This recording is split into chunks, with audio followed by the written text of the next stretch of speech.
আগামীকাল শুক্রবার রাতেই পবিত্র শবে বরাত, মহামান্বিত রজনী, মুক্তির রাত, ক্ষমার রাত, যে রাত আল্লাহ পাক সকলকে ক্ষমা করে দেন। আমার সম্মানিতা মা বোন মুসলিম ভাইরা, শবে বরাতের মূল্যবান সময় রাতে আপনারা কেমন করে ইবাদত করবেন, কত রাকাত নামাজ পড়বেন, কয়টি রোজা রাখবেন শবে বরাত উপলক্ষে, এবং আপনারা শবে বরাতের রাতে কি কি আমল করলে আল্লাহ পাক রাজি হবেন, এবং সবার শেষে আখিরি মুনাজাতে শুরুতে কি পড়বেন, মাঝে কি পড়বেন, শেষে কি পড়বেন, আমি আপনাদের সামনে বলে দিব। আপনারা যদি ভিডিওটি শুরু থেকে শেষ পর্যন্ত মনোযোগ দিয়ে যদি শোনেন, তাহলে শবে বরাতের রাতে ইবাদত বন্দিগি করতে সঠিকভাবে, সঠিক পদ্ধতিতে, সহজভাবে, সুন্দরভাবে ইবাদত করতে পারবেন। আল্লাহ পাকের নৈকট্য সন্তুষ্টি লাভ করতে পারবেন। প্রিয় দিনদার ইমানদার মুসলিম ভাই ও বোন, এক নম্বরে আলোচনা করব শবে বরাতের রাতের 3টি হাদিস আপনাদেরকে শোনাবো। 2 নম্বর হলো শবে বরাতের রোজা কয়টি রাখবেন বলে দিব। 3 নম্বর আলোচনা নামাজ কত রাকাত পড়বেন, সর্বনিম্ন কত রাকাত, বাংলাতে নিয়ত বলে দিব। তারপর কোন সূরা দিয়ে নামাজ পড়েন সেটি বলে দিব। 2 রাকাত নামাজের পরপর যে সালাম ফিরাবেন, সালাম ফিরিয়ে যে দোয়াগুলা পড়বেন, সেই দোয়াগুলা, চমৎকার দোয়াগুলা বলে দিব। তারপর শবে বরাতের রাতে স্পেশাল কিছু আমল আছে, সেগুলা বলে দিব। সর্বশেষ আখিরি মুনাজাতে শুরুতে কি পড়বেন, মাঝে শেষে কি পড়বেন বলে দিব। প্রিয় দিনদার আমার সম্মানিতা মা বোন মুসলিম ভাই, সরাসরি মূল আলোচনার মধ্যে চলে যাই। আল্লাহর হাবিব সাল্লাল্লাহু আলাইহি ওয়াসাল্লাম বলছেন, শবে বরাতের রাত, এটা হচ্ছে ফার্সি ভাষার শবে বরাত, আর হাদিসের মধ্যে এই রাতটাকে বলা হয় লাইলাতুন নিসফু মিন শাবান, অর্থাৎ শাবানের 14 তারিখ দিবাগত রাত। এই রাতের ফজিলত এত বেশি, এত বেশি, আল্লাহর নবীর প্রখ্যাত সাহাবী হযরতে মুআজ ইবনে জাবাল রাদিয়াল্লাহু আনহু বলেন, মহান আল্লাহ রব্বুল আলামিন, মহান আল্লাহ পাক সৃষ্টির প্রতি বিশেষ মনোযোগী হন, সৃষ্টির প্রতি বিশেষ মনোযোগ হন। আল্লাহ রাব্বুল আলামিন সকল বান্দাদেরকে আল্লাহ পাক সে রাতে ক্ষমা করে দেন। 2 শ্রেণীর মানুষ ছাড়া, এক হলো যারা শিরিক করে, 2 নাম্বার যারা বিদ্বেষ পোষণ করে। এই 2 শ্রেণীর মানুষ ছাড়া সকলকে আল্লাহ পাক রব্বুল আলামিন ক্ষমা করে দেন। প্রিয় দিনদার ইমানদার মুসলিম ভাই ও বোন, শবে বরাতের ফজিলত সম্পর্কে 2 নম্বর হাদিস, হাদিসটি বর্ণনা করেছেন আল্লাহর নবী সাল্লাল্লাহু আলাইহি ওয়াসাল্লামের প্রিয়তম স্ত্রী আমাদের আম্মা জান আয়েশা সিদ্দিকা রাদিয়াল্লাহু আনহা। তিনি বলেন, আল্লাহর নবী সাল্লাল্লাহু আলাইহি ওয়াসাল্লাম এক রজনীতে এশার নামাজের পরে তিনি নফল নামাজের জন্য দাঁড়িয়ে গেলেন। দাঁড়িয়ে দাঁড়িয়ে দীর্ঘক্ষণ কিয়াম করলেন। তারপর রুকুতে গেলেন, দীর্ঘক্ষণ রুকুতে রইলেন। সেখান থেকে সিজদার মধ্যে গেলেন, দীর্ঘক্ষণ সিজদার মধ্যে রইলেন। মাথা মোবারক তুলছেন না, অনেক সময় পার হয়ে যাচ্ছে। আম্মা জান আয়েশা বলেন, আমি ভেবেছি আল্লাহর পেয়ারা নবী সাল্লাল্লাহু আলাইহি ওয়াসাল্লাম ইন্তেকাল করেছেন। আমি রাসূলুল্লাহ সাল্লাল্লাহু আলাইহি ওয়াসাল্লামের পায়ের বৃদ্ধাঙ্গুল ধরে নাড়া দিলাম। কিছুক্ষণ পরে আল্লাহর নবী সিজদা থেকে মাথা তুললেন। তার কিছুক্ষণ পরে আল্লাহর নবী সাল্লাল্লাহু আলাইহি ওয়াসাল্লাম সালাম ফিরানোর মাধ্যমে নামাজ শেষ করলেন। আর আমাকে ডেকে বললেন, আয়েশা, আজকের রাত্রটা কি রাত, কোন রাত তুমি কি জানো? আম্মা জান আয়েশা বলেন, আপনি বললেই তো জানতে পারবো। আল্লাহর নবী সাল্লাল্লাহু আলাইহি ওয়াসাল্লাম বলেন, আজকের রাত হলো শবে বরাতের রাত, লাইলাতুন নিসফু মিন শাবানের রাত, শাবান মাসের 14 তারিখ দিবাগত রাত, ক্ষমার রাত, মুক্তির রাত, ভাগ্য পরিবর্তনের রাত। পড়ুন সুবহানাল্লাহ। শবে বরাতের ফজিলত সম্পর্কে 3 নম্বর হাদিস, হাদিসটি বর্ণনা করেছেন আল্লাহর নবী সাল্লাল্লাহু আলাইহি ওয়াসাল্লামের মেয়ের জামাই হযরতে আলী রাদিয়াল্লাহু আনহু। তিনি বলেন, পেয়ারা নবীজি বলেন, আল্লাহর যে বান্দা শবে বরাতের রাত্রিতে ইবাদত করবে, তারপর দিন রোজা রাখবে, শবে বরাতের রাত্রিতে ইবাদত করবে, তারপর দিন রোজা রাখবে, আল্লাহ রাব্বুল আলামিন শবে বরাতের রাত্রিতে প্রথম আসমান থেকে বান্দাদেরকে ডাকতে থাকেন। আল্লাহ পাক প্রথম নম্বরে ডাক দেন, কে কে আছো ক্ষমা প্রার্থী? আমি আল্লাহর কাছে ক্ষমা চাও। যত গুনাহ থাকুক, যত বড় পাপী হও, যত বড় অন্যায় করে থাকো, আমি আল্লাহর কাছে ক্ষমা চাও, আমি আল্লাহ তোমাকে মাফ করে দিব। আল্লাহ পাক দ্বিতীয়বার ডেকে বলেন, কার রিজিকের প্রয়োজন আছে? টাকা, ধন দৌলত, ক্ষমতা, অর্থবিত্ত, সম্মান, মর্যাদা, সুস্থতা, কার রিজিকের প্রয়োজন আছে? আমি আল্লাহর কাছে রিজিক চাও, আল্লাহ রাব্বুল আলামিন রিজিক দিবেন।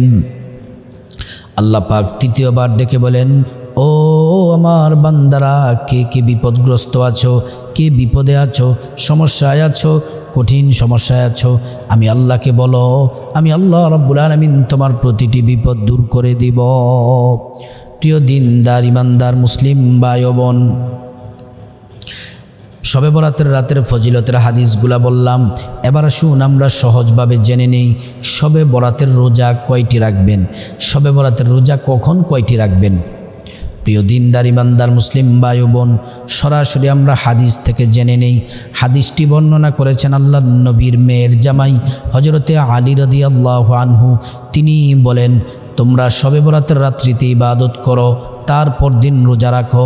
শবে বরাতের রাত্রিতে ইবাদত, তারপর দিন রোজা। এ হাদিস থেকে আমরা প্রমাণ পেয়ে গেলাম শবে বরাতের রাত্রিতে আমরা ইবাদত করব, তারপর দিন আমরা রোজা রাখব।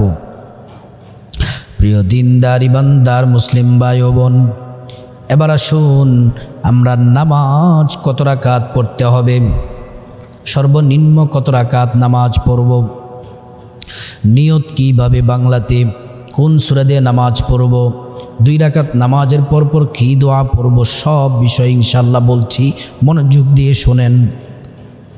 সর্বপ্রথম বলতে চাই, ভালো করে শুনুন, শবে বরাতের নামাজ হলো নফল নামাজ। শবে বরাতের নামাজ নফল নামাজ, আর নফল নামাজ প্রত্যেক 2 রাকাত পরপর সালাম ফিরাতে হয়। যেমন আপনি নিয়ত বাঁধলেন, 2 রাকাত নামাজ পড়লেন, সালাম ফিরাবেন। যদি আরও বেশি পড়েন আবার নিয়ত করবেন, 2 রাকাত নামাজ পড়বেন, সালাম ফিরাবেন, আবার নিয়ত করবেন, 2 রাকাত নামাজ পড়বেন, সালাম ফিরাবেন। এমন করে করে 2 রাকাত পরপর সালাম ফিরাতে হবে। প্রিয় দিনদার ইমানদার মুসলিম ভাই ও বোন, সর্বনিম্ন কত রাকাত নামাজ পড়বেন? সর্বনিম্ন 2 রাকাত, এর কমে নামাজ হয় না। আপনি 2, 4, 6, 8, 10, 12 আরও বেশি পড়লেও পারেন, কোনো সমস্যা নেই। প্রিয় দিনদার ইমানদার মুসলিম ভাই ও বোন, এবার আসুন আপনাদেরকে বাংলাতে নিয়তটি বলে দেই। নিয়তটি বলার আগে আমি একটি কথা বলতে চাই, অবশ্যই নফল নামাজ, শবে বরাতের নামাজ পড়ার আগে অবশ্যই আপনাদেরকে এশার নামাজ পড়তে হবে। এশার নামাজ পড়ার পর তারপরে নফল নামাজ পড়তে হবে। এবার নামাজ পড়ার আগে আপনাকে পবিত্র হওয়ার জন্য আল্লাহ পাক নির্দেশ দিয়েছেন। আপনি যদি অপবিত্র থাকেন, আরও যদি নামাজ পড়েন লাভ হবে না, আপনাকে পবিত্র হওয়া লাগবে। আর পবিত্র হওয়ার জন্য মহান আল্লাহ তাআলা কোরআনে নির্দেশনা দিয়েছেন। আল্লাহ রাব্বুল আলামিন বলেন, ইয়া আইয়ুহাল্লাযীনা আমানু ইযা কুমতুম ইলাস সালাতি ফাগসিলু, হে ঈমানদারেরা, তোমরা নামাজে দণ্ডায়মান হওয়ার আগে তোমরা পবিত্র হয়ে নাও। যদি গোসল প্রয়োজন হয় গোসল করো, ওযু করার প্রয়োজন হলে ওযু করো। তারপর পবিত্র হয়ে আপনি যখন নামাজে কিবলামুখী হয়ে দাঁড়াবেন। এবার আসুন শবে বরাতের নিয়তটি, নামাজের নিয়ত বাংলাতে বলে দিচ্ছি, মনোযোগ দিয়ে শুনুন মা বোনেরা। আমি আল্লাহর সন্তুষ্টির জন্যে 2 রাকাত শবে বরাতের নামাজের নিয়ত করতেছি। আবারও বলছি, আমি আল্লাহর সন্তুষ্টির জন্যে শবে বরাতের 2 রাকাত নামাজের নিয়ত করতেছি। আল্লাহু আকবার। এবার প্রশ্ন করতে পারেন, হুজুর কোন সূরা দিয়ে নামাজ পড়ব? সূরার ব্যাপারে আমার 2টি কথা। প্রথম নাম্বার কথা হলো, আপনি যদি 2 রাকাত করে 12 রাকাত যদি শবে বরাতের নামাজ পড়েন, নফল নামাজ পড়েন, প্রত্যেক রাকাতে সূরা ফাতিহার পরে আলহামদু সূরার পরে সূরা ইখলাস 10 বার, অর্থাৎ কুল হুয়াল্লাহ সূরা 10 বার পড়বেন প্রত্যেক রাকাতে। এটা পড়লে লাভ কি? আল্লাহ পাক আপনাকে ক্ষমা করে দিবেন। আর প্রত্যেক রাকাতে 10 বার সূরা ইখলাস পড়ার কারণে আল্লাহ পাক জান্নাতে আপনার জন্য বিল্ডিং বানিয়ে দিবেন। সুবহানাল্লাহ। দ্বিতীয় নাম্বার কথা হলো, আপনি যদি সূরা ইখলাস দিয়ে যদি না পড়েন, আপনি যে সূরা ভালো পারেন, শুদ্ধ পারেন, সুন্দর পারেন, সে সূরা দিয়ে পড়বেন। প্রিয় দিনদার ইমানদার মুসলিম ভাই ও বোন, এবার প্রশ্ন করতে পারেন, হুজুর 2 রাকাত নামাজ পড়ে পড়ে যে সালাম ফিরাবো কোনো দোয়া আছে কিনা? হ্যাঁ, দোয়া পড়বেন। একবার পড়বেন আল্লাহু আকবার, 3 বার পড়বেন আস্তাগফিরুল্লাহ আস্তাগফিরুল্লাহ আস্তাগফিরুল্লাহ। তারপরে প্রিয় নবী সাল্লাল্লাহু আলাইহি ওয়াসাল্লামের উপর 10 বার দুরূদ শরীফ পড়বেন মোহাব্বত নিয়ে। যারা দুরূদ ইব্রাহিম পারেন দুরূদ ইব্রাহিম পড়বেন, অথবা ছোট্ট দুরূদ বলে দিব সে দুরূদ পড়বেন। দুরূদ ইব্রাহিম হলো আল্লাহুম্মা সাল্লি আলা মুহাম্মাদি ওয়া আলা আলি মুহাম্মাদ কামা সাল্লাইতা আলা ইব্রাহিম ওয়া আলা আলি ইব্রাহিম ইন্নাকা হামিদুম মাজিদ। আল্লাহুম্মা বারিক আলা মুহাম্মাদ ওয়া আলা আলি মুহাম্মাদ কামা বারাকতা আলা ইব্রাহিম ওয়া আলা আলি ইব্রাহিম ইন্নাকা হামিদুম মাজিদ। এই দুরূদ ইব্রাহিম পড়বেন। যারা দুরূদ ইব্রাহিম না পড়েন ছোট্ট দুরূদ পড়বেন, সাল্লাল্লাহু আলাইহি ওয়াসাল্লাম সাল্লাল্লাহু আলাইহি ওয়াসাল্লাম সাল্লাল্লাহু আলাইহি ওয়াসাল্লাম 10 বার পড়বেন। তারপরে ইস্তিগফার পড়বেন। ইস্তিগফার যারা সাইয়্যিদুল ইস্তিগফার পারেন সাইয়্যিদুল ইস্তিগফার পড়বেন, আর যারা সাইয়্যিদুল ইস্তিগফার না পারেন ছোট্ট ইস্তিগফারটি পড়বেন। প্রথমে সাইয়্যিদুল ইস্তিগফারটি বলছি, আল্লাহুম্মা আনতা রাব্বি লা ইলাহা ইল্লা আনতা খলাকতানি ওয়া আনা আবদুকা ওয়া আনা আলা আহদিকা ওয়া ওয়া'দিকা মাস্তাতা'তু আউযু বিকা মিন শাররি মা সানা'তু আবু'ু লাকা বিনি'মাতিকা আলাইয়া ওয়া আবু'ু লাকা বিযামবি ফাগফিরলি ফাইন্নাহু লা ইয়াগফিরুয যুনুবা ইল্লা আনতা। যারা সাইয়্যিদুল ইস্তিগফার না পড়েন ছোট্ট ইস্তিগফারটি পড়বেন, আস্তাগফিরুল্লাহ আস্তাগফিরুল্লাহ আস্তাগফিরুল্লাহ। এই ইস্তিগফার কতবার পড়বেন? 100 বার পড়বেন। তারপর প্রশ্ন করতে পারেন যে হুজুর 2 রাকাত পরপর কি মুনাজাত দিতে হবে? মুনাজাত দিতে যদি আপনার মন চায় দিবেন, সমস্যা নেই। অথবা সব আমল করার পরে সর্বশেষ আখিরি মুনাজাতেও দিতে পারেন, কোনো সমস্যা নেই। অথবা 4 রাকাত পর একটু পরপর দোয়া করতে পারেন, কোনো সমস্যা নেই। প্রিয় দিনদার ইমানদার মুসলিম ভাই ও বোন, তাহলে নামাজের বিষয়টি ইনশাল্লাহ ক্লিয়ার হয়ে গেল। এবার আসুন শবে বরাতের রাতে স্পেশাল কিছু আমল আছে, সে আমলগুলো জেনে নেই। 1 নম্বর আমল হলো অবশ্যই প্রত্যেকটা নারী পুরুষ শবে বরাত রাত এবং দিনে 5 ওয়াক্ত নামাজ সময় মতো পড়তে হবে। পুরুষরা মসজিদে জামাতে পড়তে হবে, মা বোনেরা বাসায় পড়তে হবে এবং আল্লাহর সাথে ওয়াদাবদ্ধ হতে হবে, আল্লাহ জীবনে আর কোনো দিন নামাজ ছাড়ব না, 5 ওয়াক্ত নামাজ পড়ার আপনি তৌফিক দান করুন। 2 নম্বর আমল হলো নফল নামাজ পড়বেন। নফল নামাজের নিয়মগুলো তো বলেই দিয়েছি। 3 নম্বর আমল হলো তাওবা করবেন। তাওবা নিজের অন্যায় অপরাধের জন্য, পাপের জন্য আল্লাহ তাআলার কাছে খাঁটি তওবা করবেন, আল্লাহ পাক আপনাকে ক্ষমা করে দিবেন। 4 নম্বর আমল হলো আপনি কোরআনুল কারীম তেলাওয়াত করবেন, দুরূদ শরীফ পড়বেন, ইস্তিগফার পড়বেন, তারপর জিকির ও দোয়া পড়বেন। কোন জিকির করবেন, দোয়া পড়বেন? লা ইলাহা ইল্লাল্লাহ লা ইলাহা ইল্লাল্লাহ। আরও দোয়া আছে, লা হাওলা ওয়ালা কুওয়াতা ইল্লা বিল্লাহিল আলিয়্যিল আযীম। আরও দোয়া আছে, লা ইলাহা ইল্লাল্লাহু ওয়াহদাহু লা শারীকা লাহু লাহুল মুলকু ওয়া লাহুল হামদ ওয়া হুয়া ইউহয়ী ওয়া ইউমীতু ওয়া হুয়া আলা কুল্লি শাইইন কাদির। প্রিয় দিনদার ইমানদার মুসলিম ভাই ও বোন, আরও পড়তে পারেন সুবহানাল্লাহি ওয়াল হামদুলিল্লাহি ওয়া লা ইলাহা ইল্লাল্লাহু ওয়াল্লাহু আকবার। আরও পড়তে পারেন সুবহানাল্লাহি ওয়া বিহামদিহি সুবহানাল্লাহিল আযীম। আরও অন্যান্য যত দোয়া আছে, তাসবিহ তাহলিল আছে, এগুলো যদি জানা থেকে পড়বেন, কিন্তু বেশি বেশি পড়বেন ইস্তিগফার আর দুরূদ শরীফ। তারপর 5 নম্বর হলো গুরুত্ব সহ শবে বরাতের রাত্রিতে দোয়া করবেন।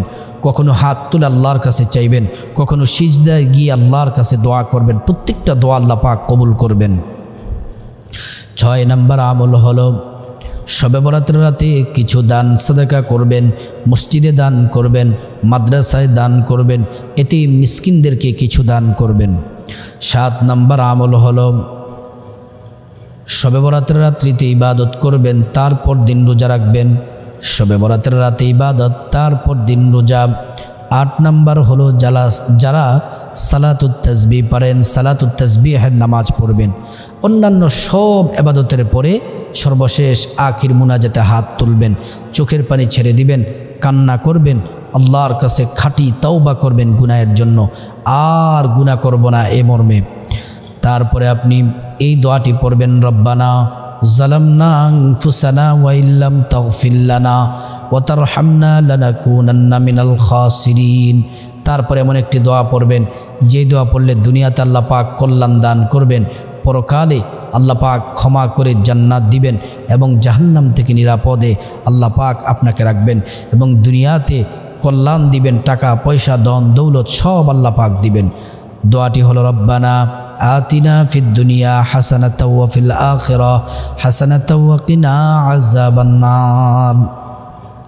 তারপরে যাদের মা বাবা কবরে চলে গেছে, মা বাবার জন্য এই দোয়াটি চোখের পানি ছেড়ে খাঁটি দিলে খাঁটি মনে আল্লাহর উপর পূর্ণ তাওয়াক্কুল রেখে পড়বেন। সাথে সাথে মা বাবার কবরে আযাব মাফ হয়ে যাবে এবং সারা পৃথিবীতে যত পাহাড় আছে সব পাহাড়গুলোকে একত্রিত করলে যত পরিমাণ ওজন হবে, নেকি হবে, তত পরিমাণ নেকি আপনার মা বাবার কবরে আল্লাহ সাথে সাথে পৌঁছে দিবেন। তারপর আপনি আবার আসুন দোয়াটি আমরা জেনে নিই। দোয়াটি হলো, রব্বিরহামহুমা কামা রব্বায়ানি সগীরা। তারপরে আপনি আবার বাংলাতে নিজের মতো করে যত আপনার সমস্যা আছে, বিপদ আছে, আল্লাহকে বলবেন, আল্লাহ সব বিপদ সমস্যা আল্লাহ রাব্বুল আলামিন দূর করে দিবেন। তারপরে আপনি যত হাজত আছে, আপনার চাওয়া পাওয়া আছে, আল্লাহকে বলবেন, আল্লাহ তাআলা আপনার চাওয়া পাওয়া পূরণ করবেন। আল্লাহ রাব্বুল আলামিন আমাদের সবাইকে ইবাদত, শবে বরাতের রাতে ইবাদত করার তৌফিক দান করুন এবং আল্লাহ রাব্বুল আলামিন আমাদের সবাইকে মহান আল্লাহ সুবহানাহু তাআলা পবিত্র শবে বরাতের পরিপূর্ণ ফাজাইল বারাকা আমাদের নসিব করুন। আল্লাহ পাক আমাদের সকলকে কবুল করুন।